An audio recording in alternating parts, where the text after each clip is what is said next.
আলের মায়েরা গভীর মনোযোগ দিয়ে শুনবেন গো মা। ও গো মা, তোমরা তো ওলি আল্লাহর মা গো।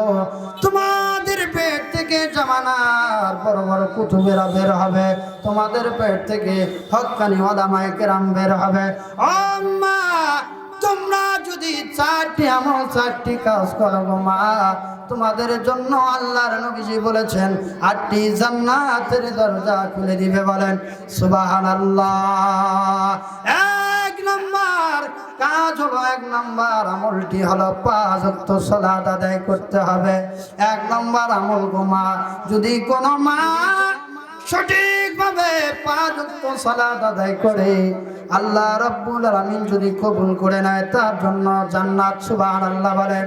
2 নম্বর আমলটা হচ্ছে গো মা, 2 নম্বর আমলটা হলো এই পবিত্র মাহে রমজান আসতেছে, রমজানের যদি রোজাগুলো কোনো মা সঠিকভাবে আদায় করে, কোনো মা যদি সঠিকভাবে আদায় করে পালন করে, 3 নম্বর যে আমলটা হলো ও গো মা, 3 নম্বরে পর্দা করতে হবে।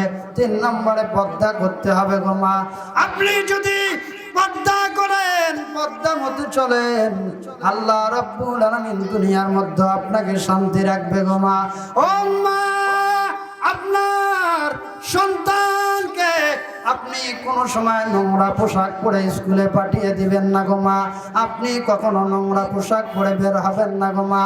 ও মা, আপনি আপনার সন্তানকে যখন স্কুলের মধ্যে পাঠিয়ে দিবেন, মক্তবের মধ্যে পাঠিয়ে দিবেন, তাকে সুন্দর একটি হিজাব পরায়া, ডলা ডিলা বোরকা পরায়া স্কুলে পাঠিয়ে দিবেন গো মা। আর যদি আপনি আপনার পর্দাকে ঠিক রাখেন, 4 নম্বর যে আমলটা করবেন, 4 নম্বরে স্বামীর খেদমত করতে হবে।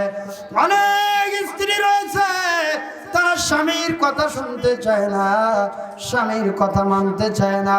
ও গো মা, আজকের এই মাহফিল থেকে যদি বেশি নয় 1টি আমল আপনি করতে পারেন, এই মাহফিল কমিটি এবং যারা আয়োজন আছে সকলেই বক্তা শ্রোতা সকলেই সাকসেস হয়ে যাবে। বলেন সুবহানাল্লাহ।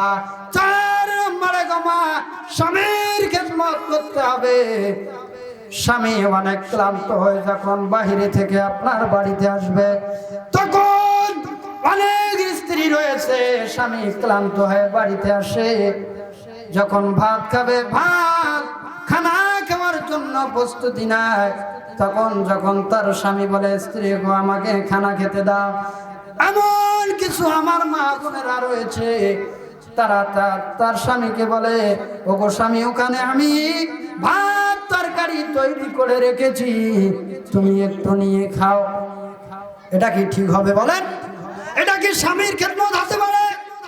এই জন্য আমি আমার মা বোনদেরকে আজকের এই মাহফিল থেকে বলতে চাই গো মা, তোমরা স্বামীর খেদমত করবা। যখন স্বামী বাড়িতে আসবে, তোমার এই কাপড় দিয়ে স্বামীর ঘামগুলো মুছায়া দিবা। আল্লাহ খুশি হয়ে এই 4টি আমল যদি করেন, আপনাকে 8টি জান্নাতের দরজা খুলে দিবে। বলেন সুবহানাল্লাহ। মুসলমান ভাইরা আমার, পবিত্র রমজান মাস এসেছে, আমি একটি হাদিস আপনাদেরকে শোনায়া শেষ করে দিব। শোনাতে যাচ্ছি, পদ্মার অন্তরালের মায়েরা একটু গভীর মনোযোগ দিয়ে শুনবেন। বাবাজিরা আমার, রমজান মাসের বিশেষ একটা আমলের কথা বলি। রমজান মাসে বিশেষ কিছু আমল রয়েছে, তার মধ্যে 5টি আমল খুবই গুরুত্বপূর্ণ, খুবই গুরুত্বপূর্ণ। 1 নম্বর আমলটা হচ্ছে কোরআন তেলাওয়াত করা। 1 নম্বর আমল কি? আরো যারা বলেন কি? কোরআন তেলাওয়াত করা। কোন বাবা এবং কোন মা যদি বেশি বেশি করে কোরআন তেলাওয়াত করে, কিয়ামতের ময়দানে কোরআন তার জন্য শাফায়াতকারী হবে। বলেন সুবহানাল্লাহ। বিস্তারিত বলার সময় নাই। 2 নাম্বার হচ্ছে নফল ইবাদত করা, বেশি বেশি করে তাহাজ্জুদ পড়া। তারাবির নামাজ 20 রাকাত পড়বেন। কয় রাকাত? কোন মওতাবাদী মানুষ যদি বলে তারাবির নামাজ 8 রাকাত, আমরা 8 রাকাত পড়তে পারি না। আমরা সাহাবীদেরকে মানি, বিশ্ব নবীকে মানি, উমরকে ভালোবাসি।